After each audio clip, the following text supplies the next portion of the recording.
So now we're going to look at this problem. Okay, let's read it together again. So 92 increased by 25% is what number? And of course, as we've done it before, the first thing we're going to do, and I encourage you to try it first before I do it, is to write down our formula. And so let's read it together again. After over before is equal to 100 plus p over 100, where p is the percent increase if p is positive, and p is the percent decrease if p is negative. So what we have to do is we have to identify what is the facts in the problem that we need to identify. What are the facts given to us in the problem so that we can use this formula. So let's read it together. 92 increased by 25%. So we know we're talking about 25% increase, so the percent increase is going to be 25. Okay? 92 is increased by this percent is what number? So 92 is going to be our before, because the after is going to be the increased value, whatever it is, which we're going to find, of course. So our before here is 92, and our after is x. We're going to use x as a placeholder. Okay. Okay. Okay. So now, with these facts, we are now able to use this formula. We're going to plug into these into this so that we can solve for the unknown. Okay, the after is x, our before is 92, and then it's 100 plus p, so 100 plus 25 divided by 100. Now the top 100 plus 25 is just 125. That's divided by 100. Okay. And so now, let me see here. Okay. So now we can rewrite this as follows. We can rewrite this as x over 92 is equal to 125 over 100. Now, if you know your multiples of 25, maybe you've handled quarters before a great deal, you can see that this will actually simplify to 5 over 4, okay? Because 5 times 25 is 125, and because 4 times 25 is 100. Okay, so you could get the simplification. Another way you could do it, and in fact right now I'm going to do it here, is I'm going to divide the top and bottom. So actually let me do that on a different page. I'm going to show you how I can take this 125 over 100 and simplify it by using long division. Okay? So 125 over 100. Now, a fact that you may or may not know, and which I'm going to tell you right now, is that a number is divisible by 5 if it ends in either 0 or 5. Okay? Okay. So for example here, since I see that this has a 5 here at the end, and since I see that this has a 0 at the end, I can see that both the top and the bottom are divisible by 5. Okay? So let me divide the top by 5. 5 goes into 125. Okay, so I ask myself, 5 goes into 1? No. 5 goes into 12? Yes. 2 times. 2 times 5 is what? 10. 2 minus 0, right, here. 2 minus 0, that's just 2. 1 minus 1, that's 0, but we don't write that. And then this 5, we bring it down. Boom. We now ask ourselves, does 5 go into 25? Yes, it goes in 5 times. 5 times 5, that's 25. We can see that when we subtract this 25 from this 25, we get 0, so that's it. And since there's nothing nothing else here to drop, the division stops here.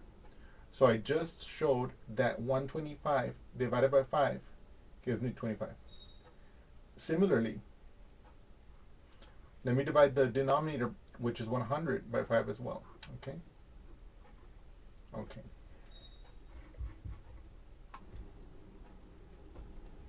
So 5 goes into 1. It does not. 5 goes into 10 twice.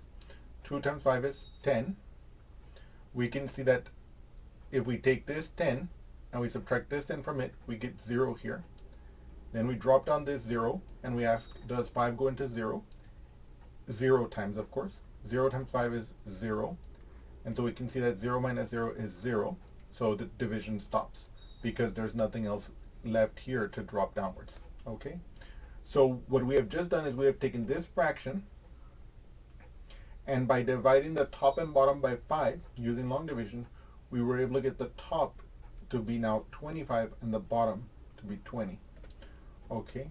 And then of course, if you know your multiplication table by 5, you can see, aha, 5 times 5 is 25, 5 times 4 is 20. So that's how you get the 5/4.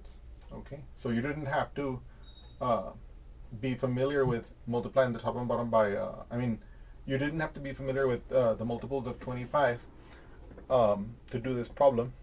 Even though it helps, you could just apply long division twice. And again, remember that rule. You might want to write it down on the side of your notebook, that if a number ends in 5 or 0, then that number will be divisible by 5.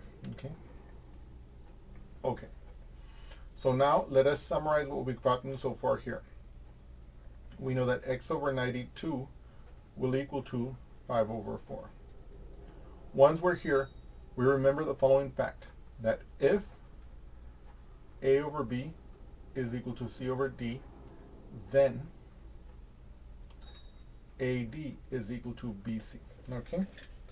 And so with that fact, we're able to see, we're able to see that if A over B is equal to C over D, then AD will equal to BC. Okay? So that gives us 4x equals 5 times 92. Okay? Okay. Oops. So we want to multiply 92 times 5 here. Okay? So we ask, what is 5 times 2? We can see that that's 10. So I bring down this 0. I carry this 1. 5 times 9 is 45 plus 1. That's 46. So we get 460 here. So this yields for us 4 times x is equal to 460. Okay? Okay. So now the question is, we now want to simplify this. If I have a 4 next to the x like I do here, that means that I'm multiplying the x by 4. So what's the opposite of multiplying by 4? I'm going to divide by 4, right, to get the x by itself. In other words, since here I have 4 times x, the opposite of 4, the action that undoes multiplying by 4, is dividing by 4. So dividing by both sides by 4, I get x equals to 460 divided by 4. Okay? Let's do that on the next page with the long division. The question again was, what is 460 divided by 4? So we put the 4 on the outside of the house, and we put a 460 on the inside of the house. We ask ourselves, how many times does 4 go into 4? In fact, in this case, it goes in 1 time. Why? Because 1 times 4 is 4. I now subtract. What is 4 minus 4? 0. I bring down this 6, and I now ask the question, does 4 go into 6? Yes. It goes in 1 time. 1 times 4 is 4. Then I subtract. What is 6 minus 4? 2. And of course, this 0 minus 0, nothing there. I don't put anything there. Then I bring down this 0 here, and I have 20 now. 4 goes into 20 5 times. 5 times 4, that's 20. You can see here, if I subtract these, I get 0 here, and there's nothing left to drop here, so the division stops. So 460 divided by 4 is 115. Okay? So let's go back to the original problem. This is 115. And so now, as I've mentioned before, we always want to restate the numerical value that we find in terms of the original problem so that we can address the original problem. Okay? So 92 increased by 25% is what number? Well, 92 increased,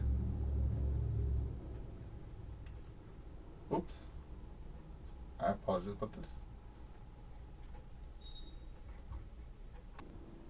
So as I was mentioning, 92 increased by 25% is 115. This is the conclusion that we can draw from our calculation. I hope you've enjoyed this discussion and look forward to seeing you again soon. Thank you so much.